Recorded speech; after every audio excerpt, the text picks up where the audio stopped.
эфире новости, в студии Кристина Якупова. Здравствуйте. Главные темы к этому часу. В России зарегистрирован новый препарат от коронавируса МИР-19. Якутское село Бязькёль посетила комиссия для проверки домов по жалобе жильцов. В Ленске перед Новым годом Роспотребнадзор усилил контроль качества новогодних детских подарков.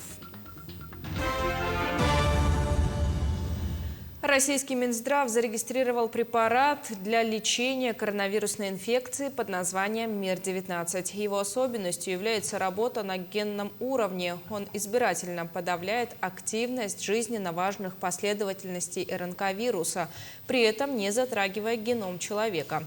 Доклинические исследования выявили выраженный противовирусный эффект препарата в отношении SARS-CoV-2 и его низкую токсичность. В ходе клинических испытаний была доказана безопасность и эффективность препарата. Он предназначен для ингаляционного применения в условиях стационара.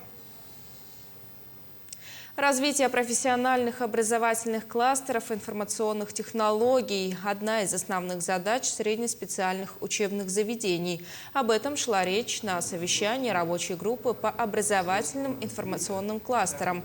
Сейчас в республике функционирует около 10 кластеров. Их работа нацелена на подготовку конкурентоспособных кадров по IT-технологиям. Как отметили на совещании, в следующем году будет создан сайт кластеров информационных технологий. Продолжатся практические занятия студентов на базе предприятий, работодателей. Будет создана система анализа трудоустройства выпускников среднеспециальных учебных заведений. Сегодня работодатели нам диктуют, кого, сколько и каким навыкам мы должны научить современную молодежь, наших выпускников. И стандарты, и компетенции, которые они заказывают, они диктуют новые требования, новые подходы и совершенно новый механизм трудоустройства. На сегодняшний день в среднем по России этот показатель составляет 60%. К 2024 году посредством создания 5000 вот таких мастерских по всей России этот показатель должен достигнуть быть 80%. Мы переходим к брифингу оперштаба по эпидситуации, узнаем о текущей обстановке в республике, предлагаем послушать. Ольга Валерьевна, здравствуйте. Расскажите о текущей эпидобстановке у нас в республике. Добрый день, уважаемые жители Республики Саха-Якутия. Текущая санитарно-эпидемиологическая обстановка в республике характеризуется, по данным Управления Роспотребнадзора, 150 случаями заболеваний новой коронавирусной инфекции, из которых 28 случаев относятся к детским случаям. Из 120 взрослых, которые выявлены на территории республики, в них привитых 118 человек. В стационарах получают лечение 840 пациентов, в состоянии средней тяжести 773, в тяжелом состоянии 67, а из них 97% являются непривитыми. В отделениях реанимации врачи борются за жизнь 18 крайне тяжелых больных. Необходимо обратить внимание, что у нас в отделениях реанимации есть не только в городе Якутске больные, но и в улусах республики. Наиболее напряженная обстановка с понедельника, с позиции прошлой недели на плюс пошла в таких районах, как Нюрингринский улус, Мегино-Кангаласский, Хангаласский, Сунтарский улус.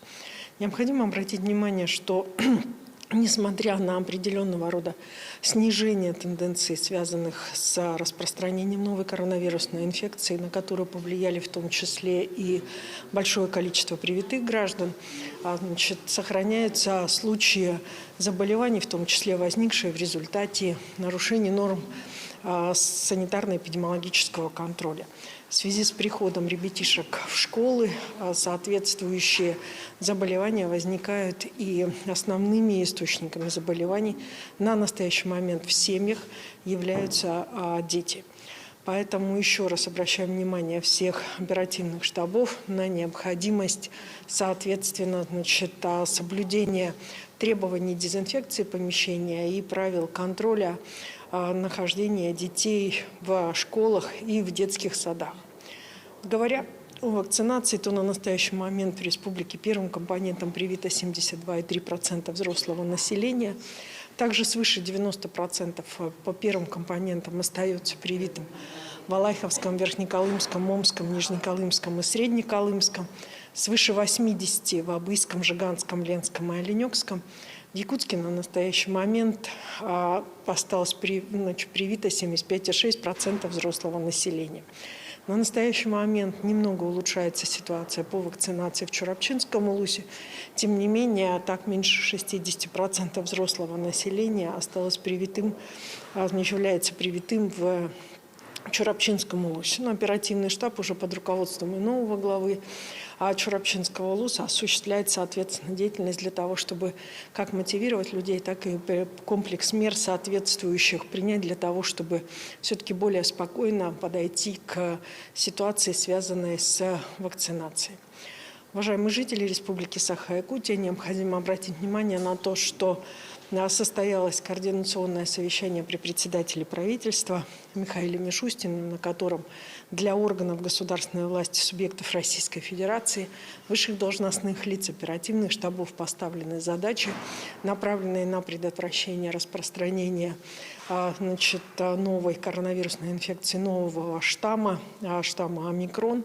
На настоящий момент республика готова, учреждения здравоохранения готовы. Соответствующий анализ случаев и заболеваний мониторится ежедневно и, соответственно, план противодействия омикрону подписан главой Республики Саха-Якутия. Спасибо, Ольга Валерьевна. Это был брифинг оперативного штаба по эпидобстановке, а мы идем далее. Специальная комиссия осмотрела новые построенные дома в селе Бяськёль Горного района. Жители жаловались на холодные полы. Так они выявлены в 6 домах из 34 возведенных объектов. Члены комиссии нашли незначительные отклонения, которые подрядчик устранит в течение недели. По договору в течение 3 лет подрядчики, возводившие дома, обязаны устранять все выявленные в ходе эксплуатации замечания. Напомним, в селе после пожара построили новые благоустроенные дома с газовыми котлами. Ранее благоустройство и газовое отопление было не в каждом доме, поэтому не все жители имеют навык эксплуатации. Для оперативного устранения замечаний и обслуживания оборудования системы отопления в селе постоянно находится специалист. Сейчас вот холодные дни стоят, и у нас некоторые эти нюансы появились. И сегодня мы комиссионно это все решили. И Дмитрий Викторович Берников сегодня ВКС организовал, непосредственно отсюда вышли. И была поставлена задача устранить срочно, за эти выходные устраним. По домам, которым выявились замечания, непосредственно будут заниматься подрядные организации, которые произвели работу в рамках карантинного обязательства. Генеральный директор НВК «Саха» Олег Марков защитил проект включения телеканала перед Федеральной конкурсной комиссией. Теперь вещание на всех кабельных телеканалах города будет бесплатным. В ближайшее время НВК «Саха» будет доступен на 22-й кнопке. Ежедневно телеканал производит оригинальный контент в объеме 7 часов. Из них более 2 часов – это информационные выпуски. Остальной объем занимает развлекательное вещание, телесериалы и ток-шоу.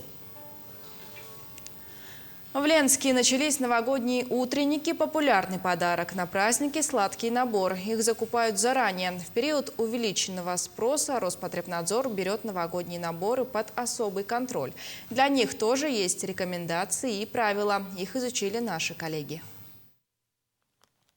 Тянет к сладкому. Галина Михеева присматривается к ярким оберткам. Конфеты выбирает для детей. Ленчанка состоит в родительском комитете давно, но собирает сладкий набор для школьников впервые.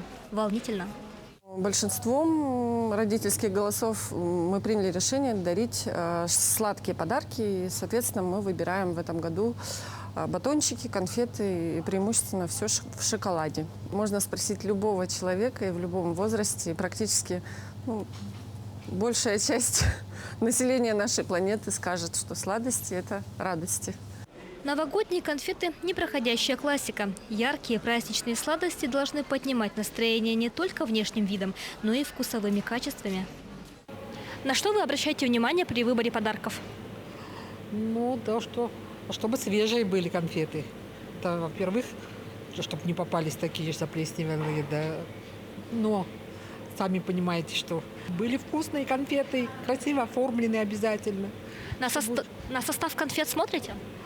Ой, сейчас вот смотрю, раньше как-то нет. Я люблю, когда в подарках есть там, ну, такие, знаете, батончики всякие, шоколадки. Вот.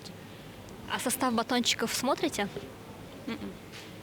На срок годности, во-первых, дату производства и дату сборки самого подарка. На состав конфет смотрите? Редко. Ну, во-первых, качество, срок годности и производитель. У готовых наборов маркировка обязательна. Покупатель должен знать производителя, состав конфет, массу, срок годности, условия хранения. Есть и другие. Все пункты маркировки регламентируются законодательством. Если пропущен хоть один или маркировки вовсе нет, продавца или изготовителя накажут.